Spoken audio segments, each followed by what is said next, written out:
My guess is that you've been hearing a good deal about what's going on in Washington these days, and that's because so many things are coming together at the same time. A government shutdown hopefully gets averted with legislation today or tomorrow. And yet another big challenge is coming up, which is our Democrat friends have a so-called $3.5 trillion reconciliation bill. It's nothing but bad news, in my opinion, for our country, and not a single Republican in the House or the Senate is going to vote for it. Let me tell you why.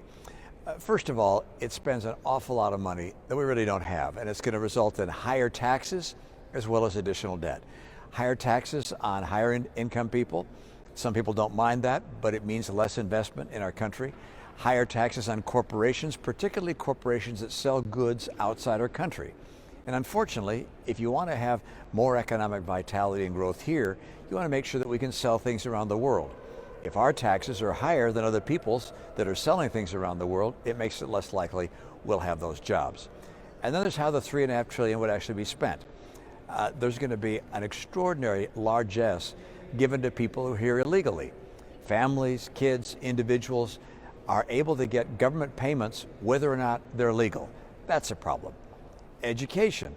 The federal government is putting the camel's nose into the tent, if you will, in the education world. So we're going to have the federal government saying that all of our kids between in the 2 years before kindergarten are going to go to public school.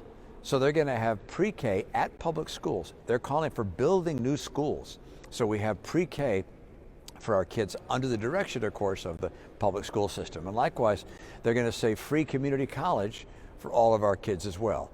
So the federal government is really taking on a much more significant role in education than I think is appropriate. They're expanding Medicare. Look, I love Medicare, but we have a Medicare program right now which is not able to meet all of its obligations. The trust fund in Medicare runs out in just a few years. And yet, instead of trying to rein in the expenses and find new ways of providing revenue for Medicare, they're instead expanding Medicare, bringing its availability to people that are 60 years of age instead of just those that are 65 and older, and then adding benefits as well. That just doesn't work.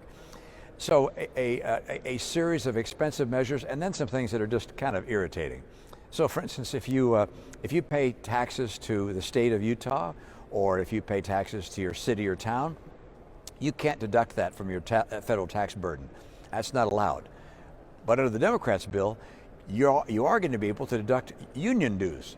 So if you pay dues to the AFL-CIO, that's going to be deductible from your tax bill. I mean, these kinds of things just don't make any sense at all. So I, along with every other Republican, is going to oppose this so-called reconciliation $3.5 trillion bill.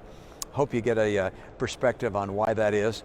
By the way, something else you should know. Most things in the Senate require 60 votes to pass.